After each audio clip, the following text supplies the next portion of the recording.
Hey guys, today's video we're going to talk about how to overcome running burnout. Let's get to it.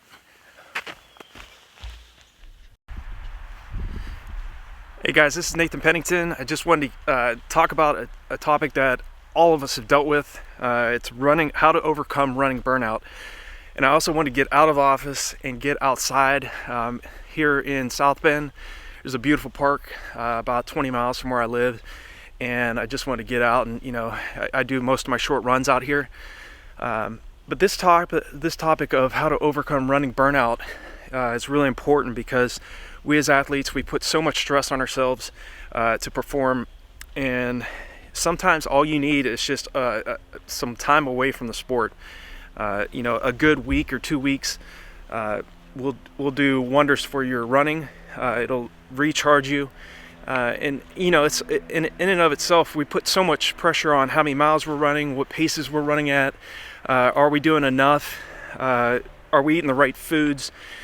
We question ourselves constantly, and giving yourself some time away will not only recharge you, but it'll take that stress that you're feeling right now away from you. And most of the time we perform at our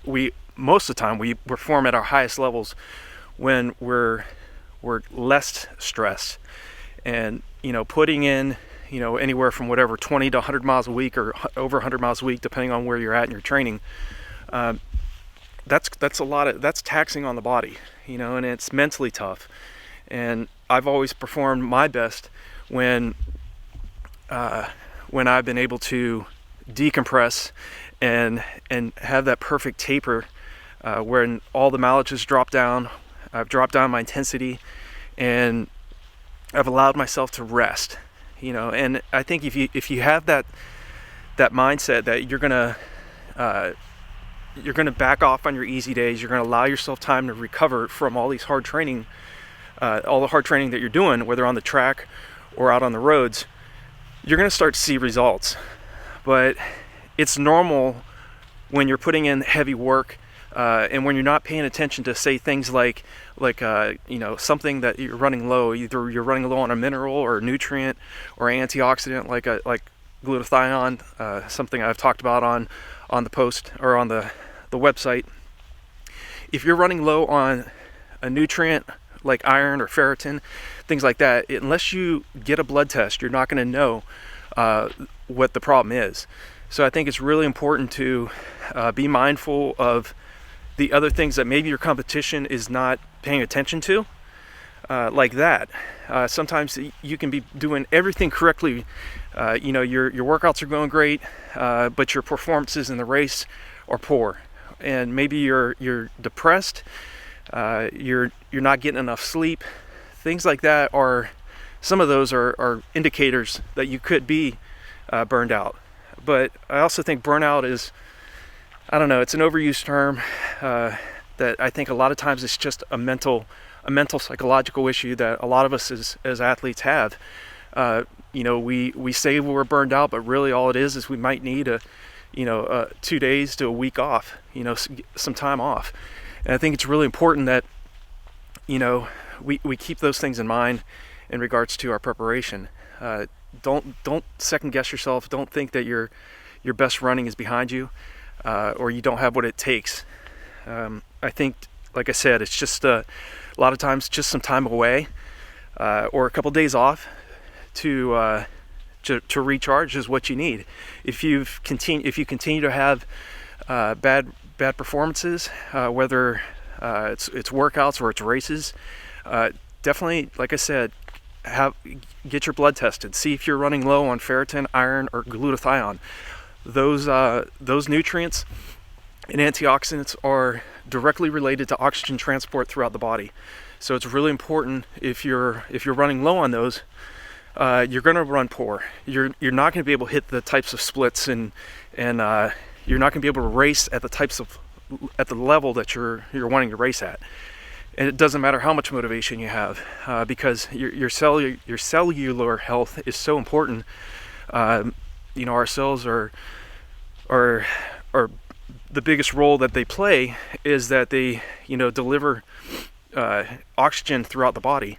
And if you have healthy cells, you're going to have, obviously a very, very, your oxygen transport throughout your body is going to be very healthy. So you're going to be able to perform at your highest levels. You're going to be running efficiently, more confident.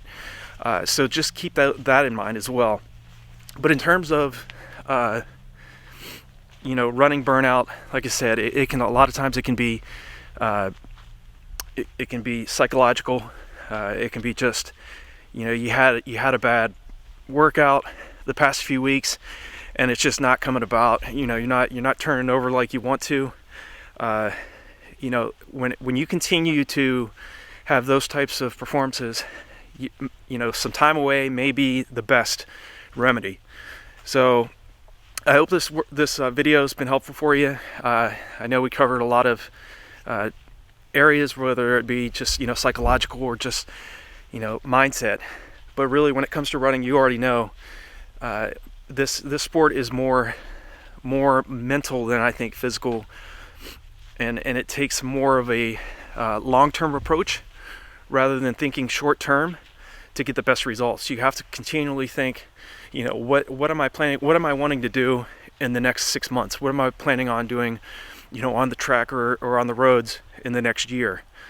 Don't think short-term when it comes to this sport. Okay, I always thought, I always had like a year plan, a 5-year plan, and a 12-month plan of what I wanted to do.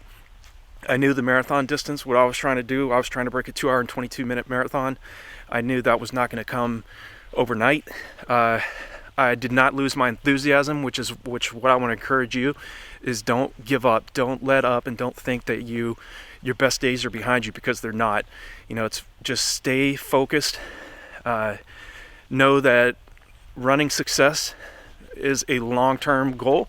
It's definitely a marathon. It is not a sprint. Just so stay focused. 2020 is going to be a great year for you.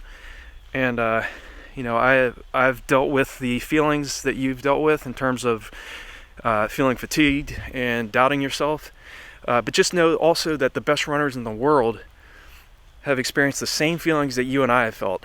The best distance runners, whether they're track and field specialists or they're marathon runners, have experienced DNFs. They did not finish. DNFs, if you don't know, they've dealt with poor performances, poor workouts, and they too have had to take a break from the sport. They too have had to get away from the track and roads to recharge and reboot, so they can get back to what they're great at. And the same goes for you and I. It's running success is about persistence and not losing enthusiasm for what you're doing. So I just want to encourage you with that. Like I said, if this is a brand new year, you're gonna have great performances.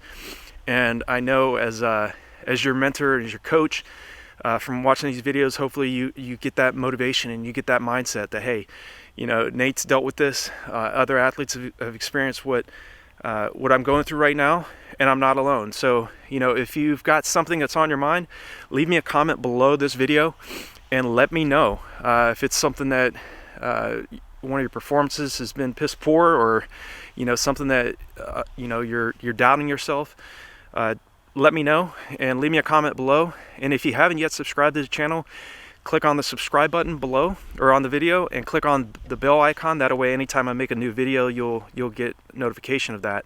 So with that, I'll leave you. Just wish you the very best, and just know that what you're dealing with is totally normal.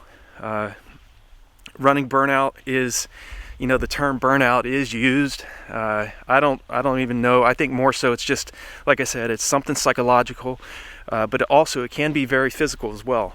So, if you're running, like I said, if you're running low on a nutrient or antioxidant, you're already putting in tons of training already, so you have to be very mindful of your nutrition, of your hydration practices, what you're doing after you're done with the workouts.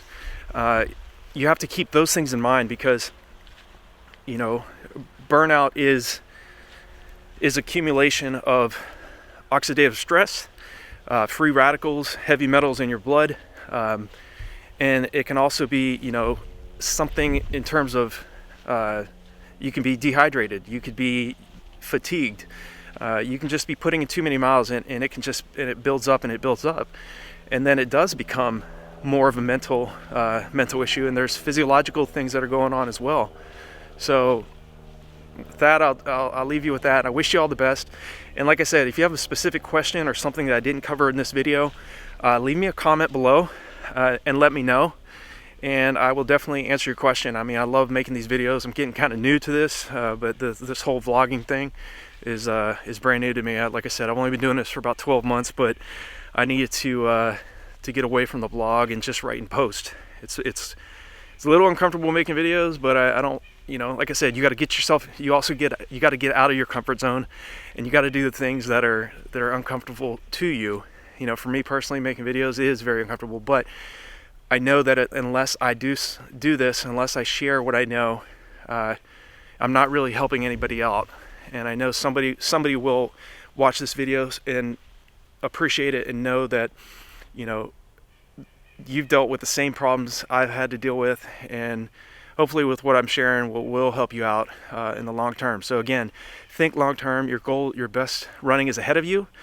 It's a brand new year. 2020 is going to be awesome for you, and I wish you all the best, and I'll talk to you next time.